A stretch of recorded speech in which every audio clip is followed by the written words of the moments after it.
Ashford is the kind of city that was built to impress itself. Rising from the coast like a declaration, its skyline is a cascade of glass towers and stone-faced heritage buildings. A city that learned long ago how to hold its wealth quietly and still make it known.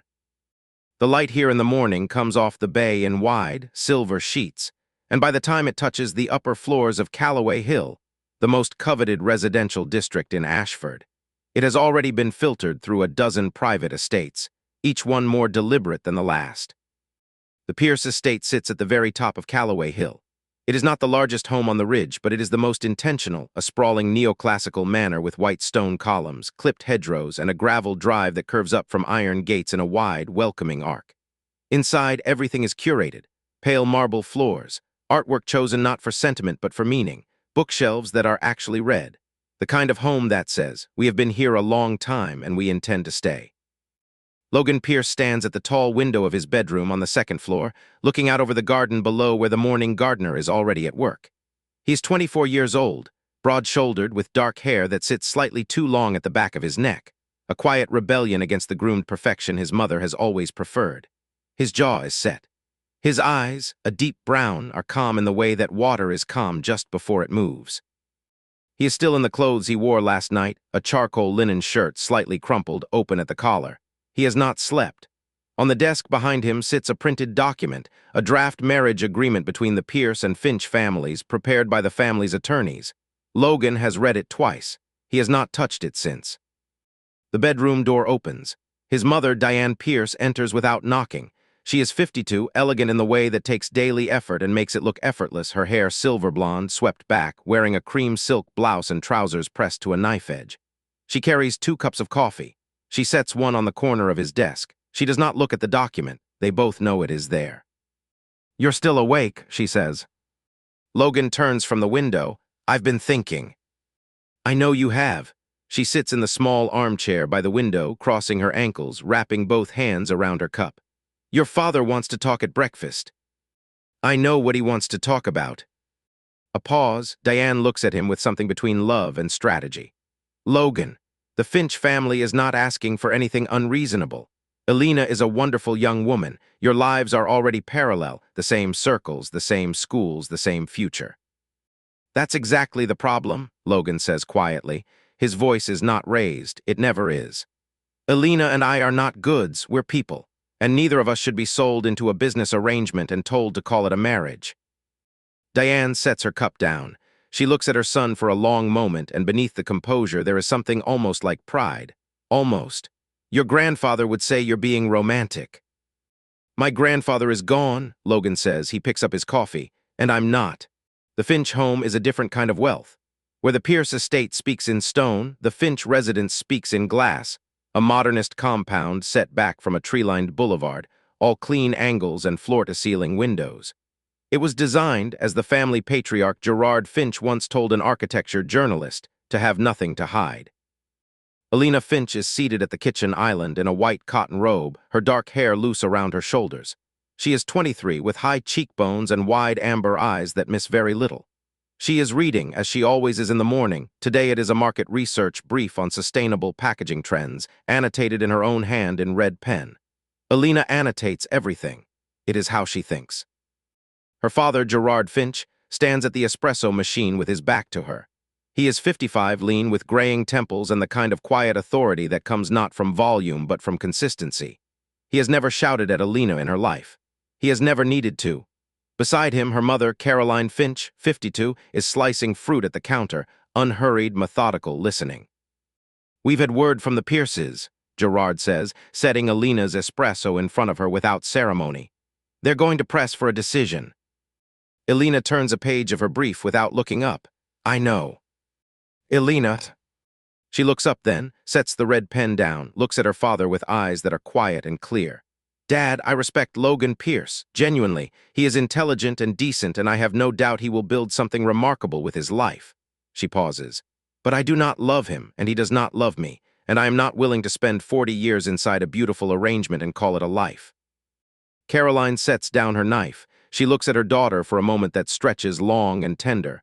"I told your father the same thing," she says, 26 years ago, about a different man." She picks up her coffee. "And then I met him." Elena smiles despite herself. That's different. Entirely, Caroline agrees pleasantly. Gerard Finch looks at his daughter for a long moment.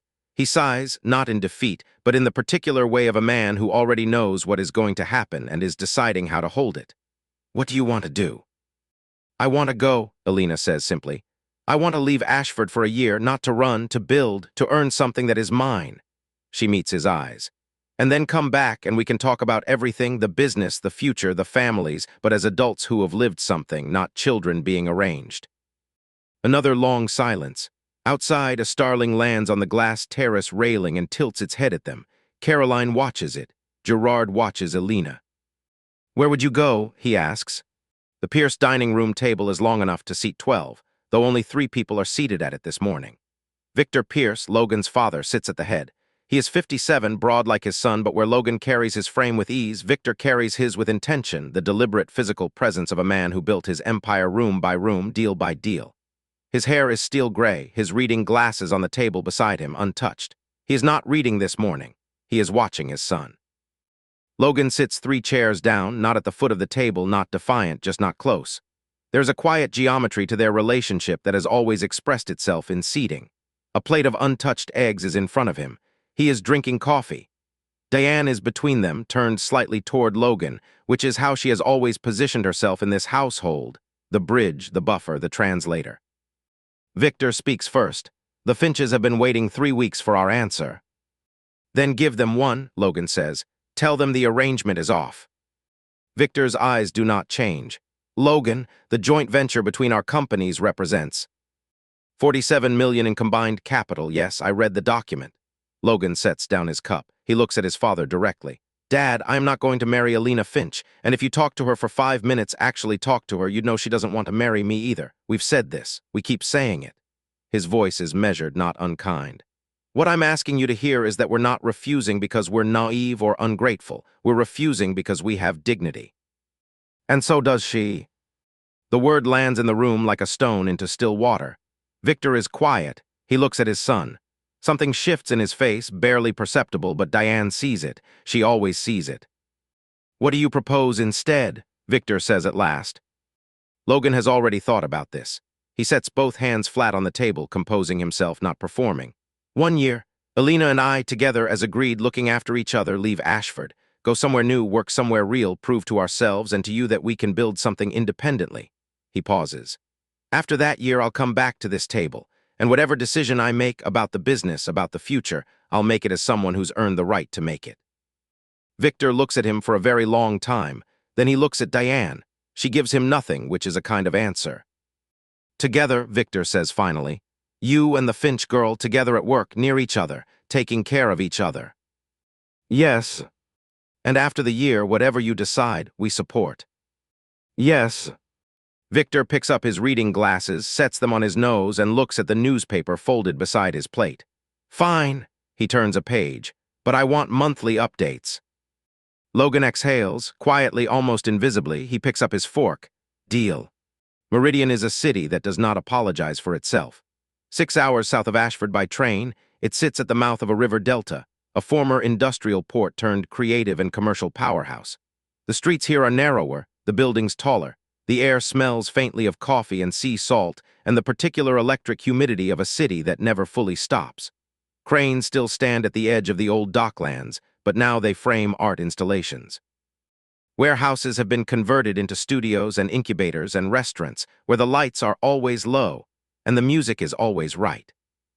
Logan and Elena arrive separately, Logan by the morning express from Ashford Central, Elena on the same train, 2 carriages apart, a fact they have both arranged without discussing. They meet on the platform, 2 people who carry their luggage themselves and already know how to read each other's silences. Logan has a large duffel and a backpack. Elena has a structured suitcase and a tote bag that is clearly too heavy, the strap already biting into her shoulder. Without ceremony, without asking, Logan takes the suitcase. Elena opens her mouth, closes it, and allows this. It is the first wordless negotiation of many to come. You have a flat sorted, he asks, walking beside her through the echoing cathedral arch of Meridian Central Station. 4th floor Carver Street, she says. You. 3rd floor Carver Street. A pause, they both look straight ahead. Our parents, Elena says. Definitely our parents, Logan agrees. They walk in silence for a moment, then Elena laughs, a short, genuine sound that she catches quickly, as if surprised by it. Logan doesn't smile outright, but the line of his shoulders drops just slightly. Novanest Technologies occupies floors 9 through 14 of the Harlow building, a converted industrial tower on the south bank of the river, whose original brick exterior has been left intact, while the interior has been remade in glass and steel and warm blonde wood. The company designs and develops smart home technology products, connected living systems, ambient intelligence devices, interface-forward consumer electronics, and markets them across 12 countries. It is mid-sized, fast-moving, and staffed by exactly the kind of people who use words like iterate and friction and mean them. The 11th floor is where the product development and integrated marketing teams sit, arranged in open clusters around a central atrium that floods with afternoon light. This is where Logan and Elena are placed, having joined through Novanest's competitive external talent program, a fact that has already earned them both a few assessing looks from colleagues who wonder how much they earned their spots and how much their surnames helped. The answer, for anyone watching them during that first morning, would become clear quickly. Logan moves through a new room the way he moves through every room, slowly, with attention, reading the space before engaging with it. He takes his desk, sets up his laptop, and spends 20 minutes reviewing the existing product roadmap documents he was emailed during onboarding before he speaks to anyone. When he does speak, to the team lead, a precise and quietly formidable woman named Priya Desai, his questions are specific. Good questions, the kind that show he has already been thinking. Elena operates differently. Within her first hour, she has introduced herself to 4 people on her side of the floor, memorized 3 of their names without being told a second time, found the kitchen, discovered the best coffee, and produced a set of handwritten notes on the gap between Novanest's current brand voice and the tone of its target demographic. She slides the notes across to her team lead at 11:15, not as a performance, but because she cannot help herself. She thinks in outputs. They meet Hazel Burke on a Tuesday. Hazel is 23. With natural auburn hair, she wears loose, warm brown skin and an energy that a physicist would describe as kinetic. She is always in motion, even when sitting still, tapping a pen, tilting her head, thinking out loud. She is from Reedwick, an old shipping family, old money worn lightly, the kind of person who grew up with everything and somehow remained entirely curious about everything. She works in brand strategy. She is very good at it. She sits down next to Elena at the communal lunch table without preamble, places a bowl of soup in front of her like a declaration, and says, "You wrote that tone gap memo, didn't you?" Elena looks up. The notes, yes. They're right. Hazel picks up a spoon. Our copy team has been hitting the wrong register for 2 quarters. I've been trying to say it without it sounding like a complaint. She pauses. You said it in 3 paragraphs. 4, Elena says mildly. Hazel grins. I'm Hazel. Elena. I know, you're the one who came with the good-looking, quiet one. Elena's expression stays perfectly neutral. We work together, we're not together. I know that too, Hazel says easily. But the way he watches the room for you when you're talking to someone new is very, she tips her hand back and forth, something. Elena says nothing. She applies herself to her lunch. Miles Callahan arrives in their orbit 2 days later. He is 24 tall, with an easy grin and the kind of competent calm that some people mistake for laziness until he solves a problem faster than anyone in the room. He comes from a Meridian family, the Callahans, who made their money in logistics and shipping insurance, solid and unglamorous and comfortably permanent. He works in product development, sitting 2 desks from Logan, and within a week the 2 of them are finishing each other's sentences in project meetings in the particular unconscious way of people who think at compatible speeds. Miles and Hazel, it becomes clear almost immediately, are together. Not announced, not performed, it is visible in the way they move through the same space, gravitating without looking, the way Miles always knows where Hazel's coffee is, and Hazel always knows when Miles needs 5 minutes of quiet. They have been together for 16 months. They handle it the way people handle things they are genuinely confident in, without drama, without constant proof. By the end of the 2nd week, the 4 of them, Logan, Elena, Miles, Hazel, have become, without formally deciding to, a group. They take lunch together. They debrief after difficult meetings. On Friday evening, Miles suggests drinks at a low-lit bar on the river, and all 4 of them end up there until well past midnight, talking about everything, the job, Meridian, their families, their plans, and carefully, nothing of the things they are not ready to say yet. Jade Sterling has been at Novanest for 8 months when Logan and Elena arrive, which means she has had 8 months to become very good at knowing everything about everyone on the 11th floor.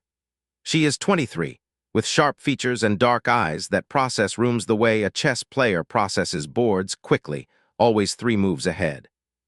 She dresses well, speaks precisely, and carries herself with the particular confidence of someone who has never once had to ask for attention because it has always come to her. She notices Logan Pierce on his first morning. It would be more accurate to say she had noticed him before his first morning. She does her research. Pierce family, Ashford, old money, growing empire, smart technology investments. And he is, by any measure, very handsome. The dark hair, the quiet jaw, the way he holds himself as if he has nothing to prove. These are all interesting to Jade, but what interests her most is the combination. She introduces herself at the coffee machine on day 3. Easy, natural, without apparent design. "You're Logan, right? Product strategy team." He looks at her with the same even attention he gives everything. "Right, Logan Pierce." "Jade Sterling, brand and partnerships." She smiles. It is a good smile practiced into naturalness. "How are you finding it so far?" "Interesting," he says, which is true and reveals nothing. He fills his cup, says, "Nice to meet you, Jade," and walks back to his desk. Jade watches him go. Hazel, who is passing behind her with a stack of folders, says quietly and without looking at her, "He's not rude, he's just not interested." Jade does not respond. She pours her coffee. She is already deciding that Hazel is wrong. Roman Kincaid is the most complicated person on the 11th floor, which he knows, and which makes him simultaneously interesting and exhausting. He is 24, dark-haired, with sharp, good looks, and an intelligence that is real and substantial, and which he has not yet decided how to use well. He comes from the Kincaid family, old Meridian money, 2nd generation, his father having built a diversified investment firm that Roman will one day inherit and currently resents. And this inheritance hangs over him like a verdict he hasn't yet decided whether to appeal. Roman joined Novanest the same week as Jade. They arrived in the same intake cohort, and in that first week, something crystallized between them that was not quite friendship and not quite alliance. A mutual recognition of people who are both smart enough to see each other clearly and self-interested enough to keep a careful distance. They circle each other. They are polite. They never fully trust. Roman's feelings about Logan Pierce are immediate and specific. Logan is everything Roman has been told he should be, wearing it without effort. The ease bothers him. The quiet authority bothers him.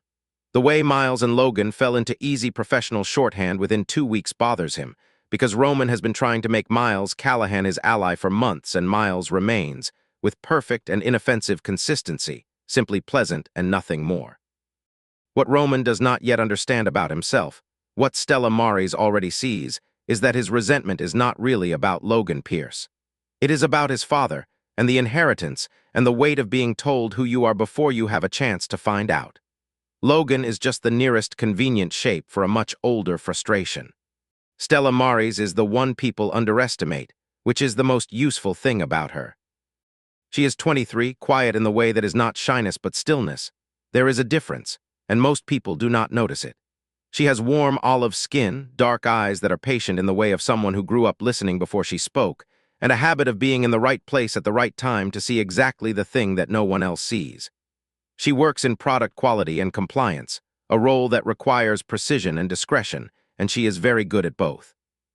The Maris family runs a mid-sized marine engineering company out of Meridian, not glamorous, not fashionable, but solid and respected. Stella grew up with the smell of salt water and engine oil, with a mother who was a civil engineer and a father who taught her to read technical drawings before she could ride a bicycle. She came to Novanest because she believed in what they were building. She stayed because she found, to her quiet delight, that the work was more interesting than she had hoped. Stella has had feelings for Roman Kincaid for 4 months. She has not told him, and she would rather walk into the bay than tell anyone else. What she has done instead is pay attention to who he is when he thinks no one is watching, which is when people are most themselves. She has seen that he is sharper than he acts, more searching than he admits, and that underneath the surface competitiveness is a person who would rather be admired for something real. She believes this version of him exists. She is patient. The 4th Friday evening at the River Bar, Jade Sterling arrives. She is not invited. She does not need invitations. She sees Miles post a photo to the work messaging group, the four of them at their usual table, the river visible in the background, the kind of candid shot that looks accidental but is slightly arranged. And she comes, glass of wine already in hand, sliding into the empty chair beside Logan with the naturalness of someone who belongs everywhere she goes. "This is the corner table," she says. "The best one. I've been trying to claim it for months." Miles looks at Hazel. Hazel looks at the ceiling. Logan says pleasantly, "It's a good table." Jade smiles. She angles herself toward him slightly, the kind of repositioning that looks like settling in and is actually a decision. She asks about his week. She listens well. She laughs at the right moments. She is, objectively, excellent company. Elena across the table says very little. She holds her glass of wine in both hands and watches the river. Occasionally, her eyes move to Logan, briefly, the way you check on something without wanting to be seen checking. He does not lean toward Jade. He does not lean away. He is polite in the exact same register. He is polite to everyone, warm neutral, neither encouraging nor cold. At some point, Miles asks Elena something about the tone brief, and she comes alive again, hands moving, voice animated, the particular brightness she gets when she is thinking out loud about something that interests her. Logan turns toward her mid-sentence, away from Jade, with the full and unrehearsed quality of someone whose attention moves toward what is genuinely compelling. Jade notices. Her smile stays in place. Her eyes do not. In the 7th week at Novanest, Logan presents a product concept at the Thursday review, an ambient home interface he has been developing since his 3rd day, a wall-mounted unit that reads light conditions, air quality, and household routine patterns to quietly optimize a living environment without requiring active user input. He calls it ambient. It is elegant. It is intuitive. The team lead, Priya Desai, uses the word compelling, which from Priya is the equivalent of anyone else saying extraordinary. Roman is in that meeting. He is quiet throughout, which is unusual for him. He asks one question, specific and technical, about the proprietary calibration algorithm Logan has outlined in the brief. Logan answers it fully from memory, with diagrams pulled up in 30 seconds. Roman nods and says nothing further. 2 weeks later, Roman submits a concept proposal through his own team lead. It is called Ambient Home. The core mechanism is strikingly similar to Logan's. The aesthetic is different. Roman's design language is more angular, more aggressive, and there are changes in the interface logic. But the foundational concept, the behavioral learning algorithm structure, the sensor integration approach, these are Logan's. The comparison is flagged internally by a quality analyst who sits near both of them. It rises to Priya. Priya calls Roman into her office. Roman, with calm certainty, says that he developed the concept independently over several months before Logan arrived, and produces, seemingly from nowhere, a folder of dated design notes. The notes are very good, too organized for Roman, who is brilliant but scattered, too dated for work done in a pre-existing pattern. Stella, who works in compliance, sees the folder. She is not shown it officially. She walks past the office at the right moment and sees enough. She says nothing yet. She begins to watch more carefully. Logan does not tell Elena about the design review allegation. He does not tell Hazel or Miles either. He carries it in the way he carries most things, internally, composedly, with the discipline of someone who knows that panic is rarely the most useful first response. Elena knows something is wrong within 48 hours. She cannot have told you exactly how she knows. It is in the way he holds his coffee in both meetings now, not one hand as usual. The way he pauses 2 beats longer than normal before answering questions in the Monday stand-up. The way he is, if anything, more present with the team than usual, more attentive, more visible, with the quiet strategic awareness of a person making sure they are seen clearly. She catches him alone in the small break room on the 4th floor late on a Thursday afternoon, where the light is already going golden through the west-facing window, making everything in the small room look warmer than it is. He is standing at the counter with a glass of water, looking out. She closes the door behind her. She leans against the counter beside him, a foot of space between them, and looks out at the same view. She does not ask a question. She simply stays. After a moment, he tells her. She listens without interrupting, which is not easy for her. When he finishes, she is quiet for a moment. Then she says, "Do you have everything documented? Timestamps, versions, emails?" "Yes." "Then it'll hold," she says simply. She looks at him. "You built it. That shows in the architecture." He looks at her. You believe me. I don't believe or disbelieve, she says. I know you, that's different. Something moves behind his eyes. It is there for a moment and then it is composed again. Thank you, Elena. She nods once, pushes off the counter, and picks up her bag. Also, I think someone on your floor is helping him, she says on her way out. The notes were too clean. She pauses at the door. Start looking at who was sitting near Roman during your design sprint weeks. She leaves. Logan stays at the window for a moment longer. Then he takes out his phone and begins to write down names. Stella Maris works late on a Tuesday. This is not unusual. She often works late because the building is quieter after 7 and she thinks better in quiet. What is unusual is that tonight, after everyone else on the 11th floor has gone, she is not working on her own files. She is very careful. She does not access anything she is not authorized to access. What she has is access to the compliance logs, which is entirely within her role, and what the compliance logs show, if you read them with knowledge of the submission timeline and the internal review schedule, is a pattern. A set of files with Roman Kincaid's ID accessed and reaccessed and modified across a very specific 3-day window. Files from a shared project folder that Logan Pierce had created and shared internally with his team. She sits for a long time at her desk, looking at the screen. Outside, the river lights have come on and the city is moving through its late evening self, softer, warmer, less purposeful. She is thinking about Roman. She is thinking about who he is when he thinks no one is watching, and about the difference between the person who did this and the person she believes is underneath it. She prints 2 copies, places one in a sealed folder marked for Priya Desai's attention, places the other in her bag. She turns off her monitor. She sits in the dark for a moment. Then she gets up, puts on her jacket, and goes home. The meeting in Priya Desai's office happens on a Wednesday morning, and it is not pleasant for anyone. Roman is called in at 9. Logan is called in separately at 9:40. They do not see each other in the hallway, which Priya has arranged deliberately. The evidence Stella submitted is laid out on the desk, and Priya, who has run teams for 11 years and can identify motivated fabrication from 50 paces, presents it without drama or accusation. She simply asks Roman to account for the access pattern. Roman is very still for a long moment. He looks at the printed log. He looks at Priya. He has the look of a person standing at the edge of something they built themselves, watching it hold or fall. I accessed his folder, Roman says finally. His voice is flat. I saw the concept. I told myself I was building on it. I told myself it was different enough. He pauses. I knew it wasn't.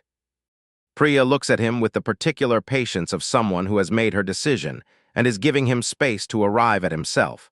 What would you like to do? Another pause. I'd like to apologize to Logan Pierce, Roman says, and then I'd like to withdraw the submission. He looks at the table.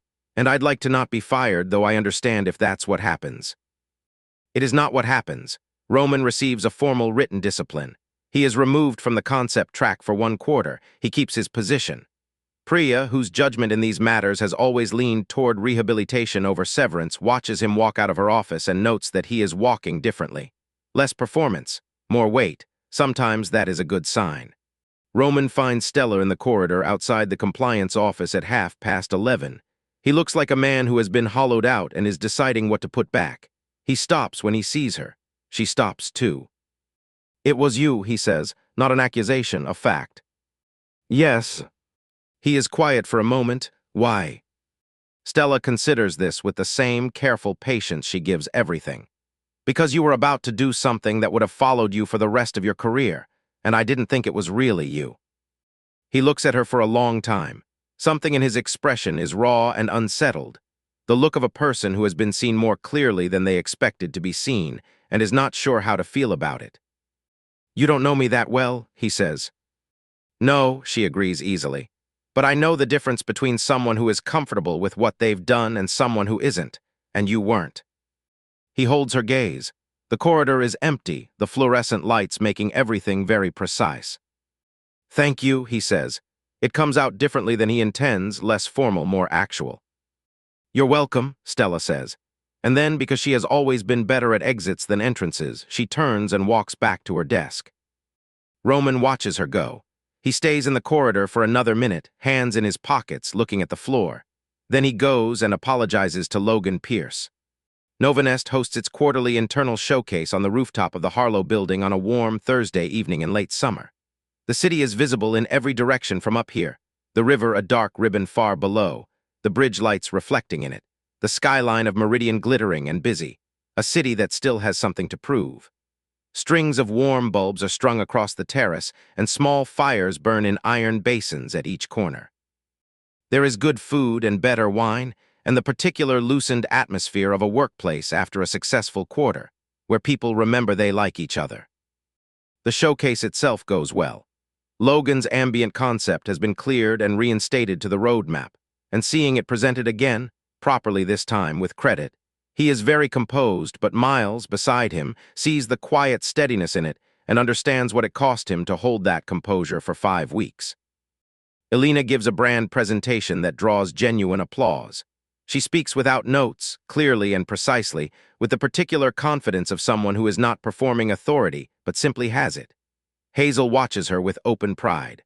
Logan watches her from the back of the room, and this time he does not compose his expression quickly enough before Miles notices.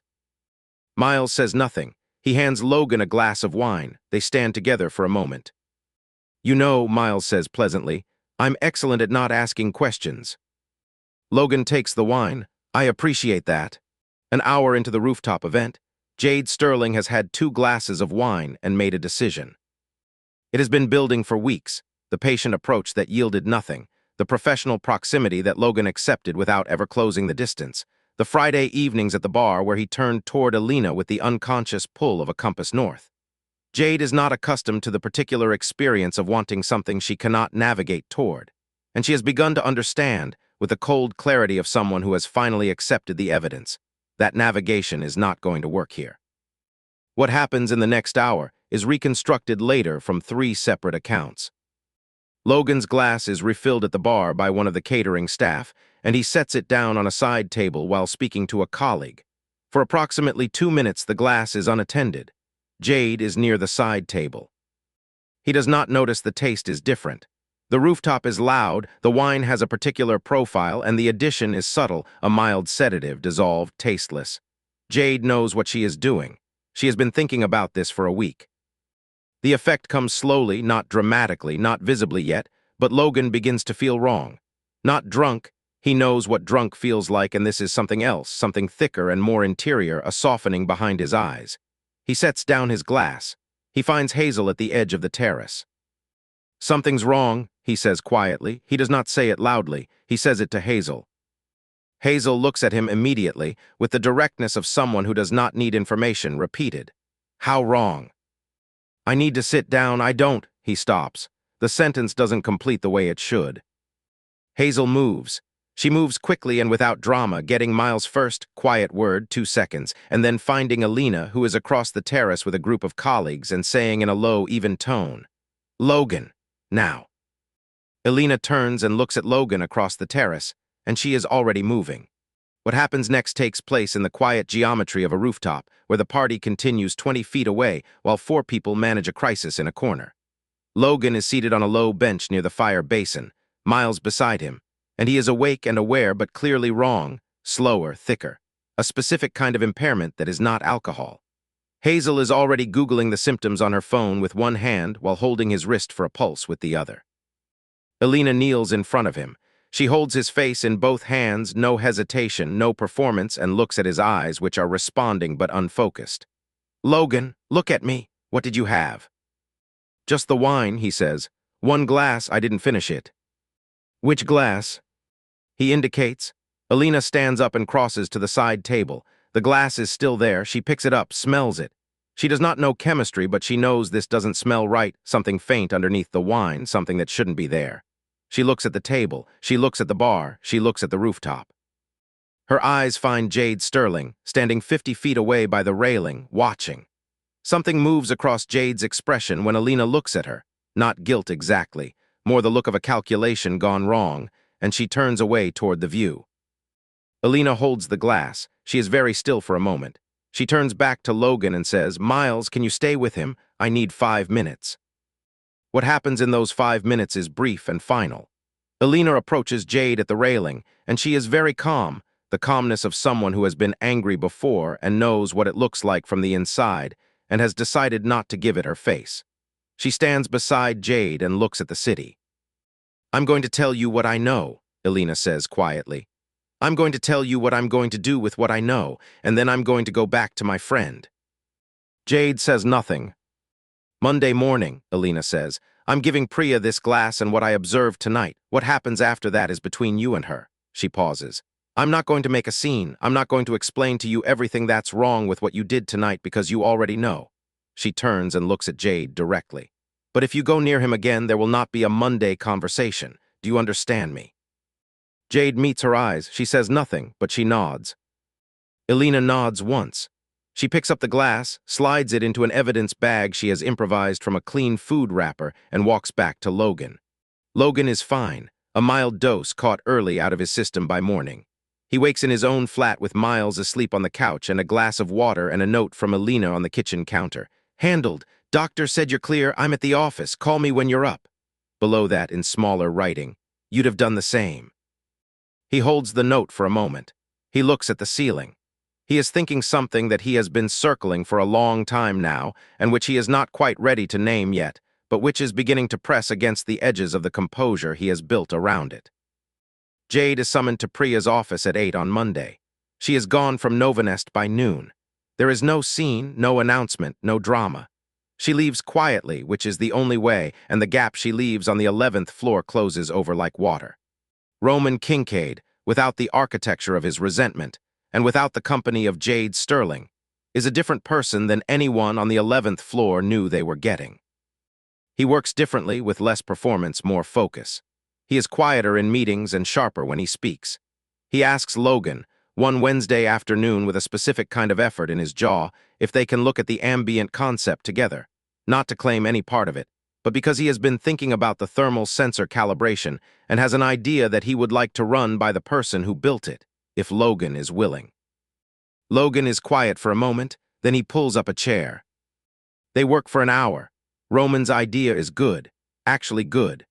Logan tells him so directly and without excess, and something in Roman shifts in a way that is visible, a kind of settling, as if he has been standing at a slight angle to himself for a long time and has just found level. Roman starts arriving in the compliance department at the end of the working day, not frequently at first, then with a pattern that Stella's colleagues notice before she does. He brings coffee. He asks questions about the compliance work that are genuine, not performative. He listens to her answers with the focused attention of a man who has recently learned the difference between listening and waiting to speak. Stella receives all of this with the patient equanimity she applies to everything. She does not make it easy, but she does not make it hard. She simply stays herself precise, warm beneath the stillness, honest in the way that is not unkind but does not soften things artificially. One evening in October, walking back from the river bar, just the two of them, which has been happening with increasing frequency, Roman stops on the bridge and turns to face the water and says, without looking at her, "I'd like to take you to dinner, not as colleagues. I'd like to take you to dinner as the person who saved me from myself, and I'd like to say thank you properly, and I'd like to see what happens after that." Stella stands beside him and looks at the water. The river is black and silver at this hour, lights trembling on the surface. "You don't have to keep thanking me," she says. "This isn't thanks," he says. He looks at her then. His expression is entirely unguarded, which is new for him and a little raw and entirely real. "I just want to have dinner with you." Stella looks at him for a long moment. Then she says, "Thursday, you pick somewhere good." "I'll do my research," he says. "You'd better," she says. They walk back across the bridge in the dark. Neither of them is quite hiding their smile. December in Meridian is cold and clear and beautiful in the way of harbor cities in winter. The water very dark and very still. The bridge lights doubled in the surface. The streets quieter but somehow more alive in the way that cities get when they shed their warm weather layer and show themselves in the clean, particular honesty of cold. The four of them, Logan, Elena, Miles, Hazel, are at their corner table at the river bar. It is a Friday, as always.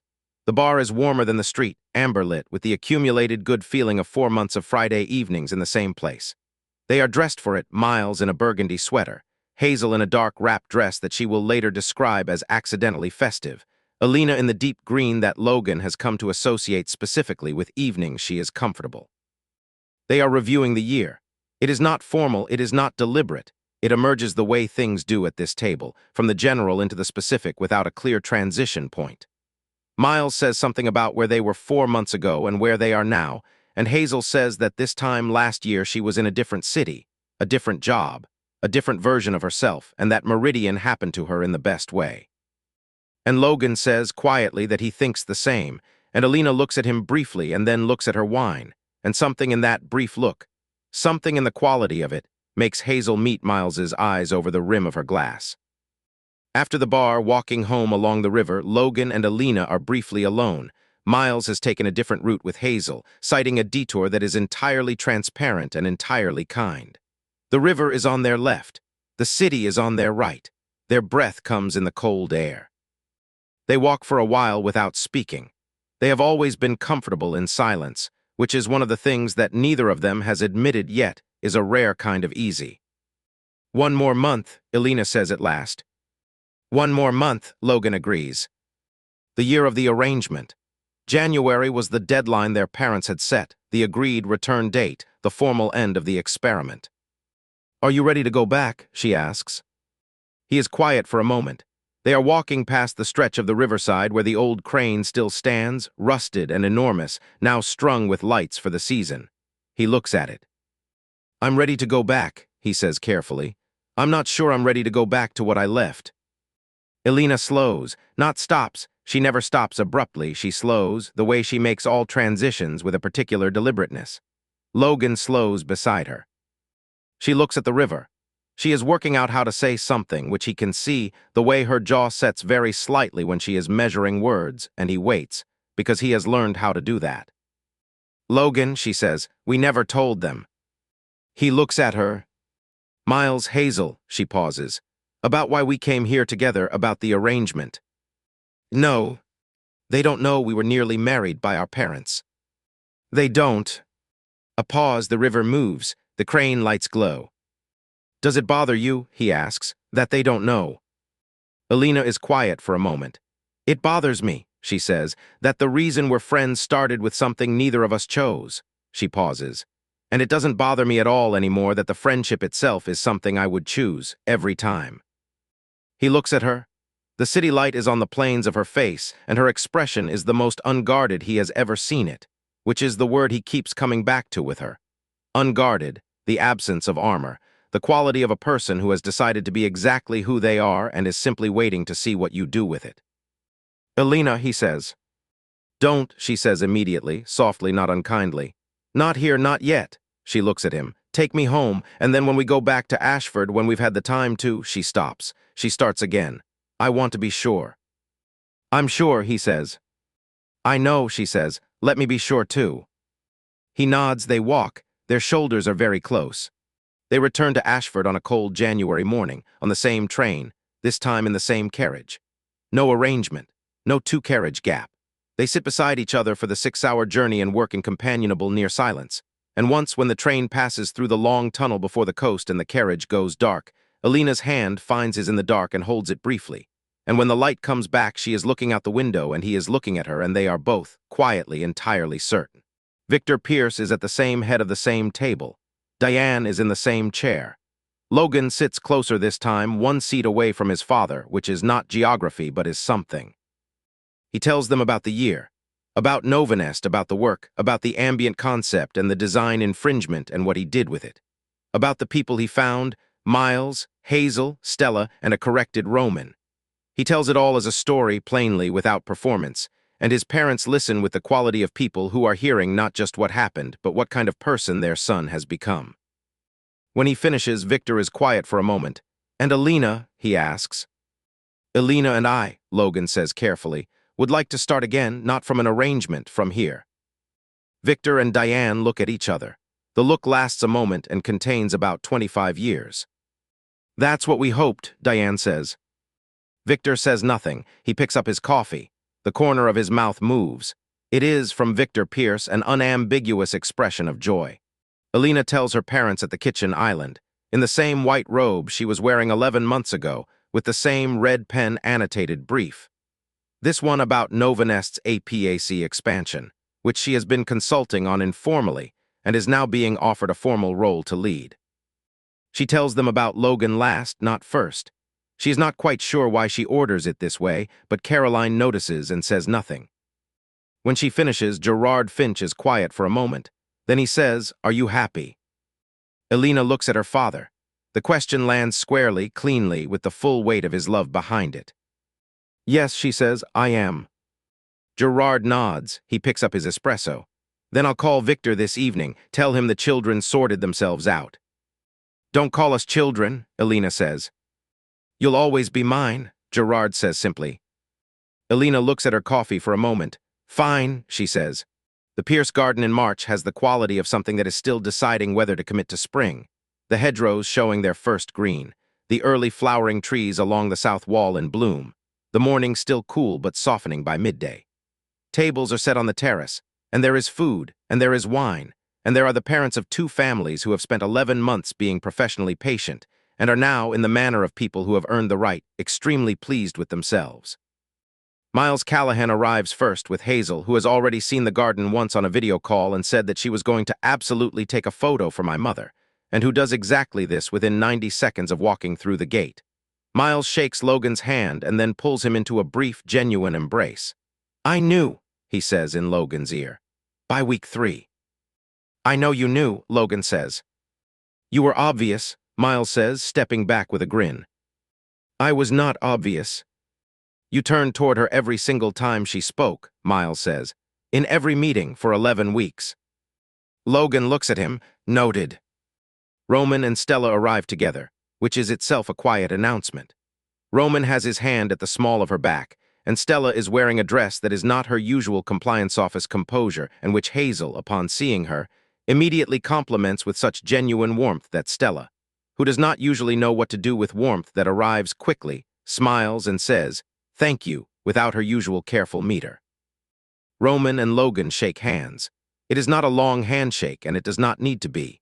They have already arrived, through a year of work and a long shared Tuesday afternoon over sensor calibrations, at something that is not required to perform itself. The parents meet. Victor Pierce and Gerard Finch shake hands with the ease of 2 men who have long since done the analysis and arrived at compatible conclusions.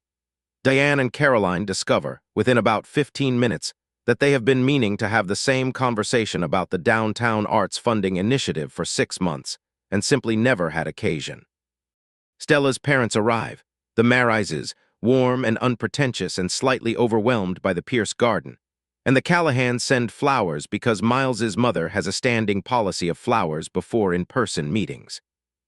Elena finds Logan at the edge of the garden, where the south wall is warm in the afternoon sun, and the flowering trees drop occasional petals onto the gravel. She stands beside him and looks at the gathering, the families, the friends, the specific shape of the thing they have made. "It's a lot," he says. "It's everything," she says. She turns and looks at him. "Is that all right?" He looks at her.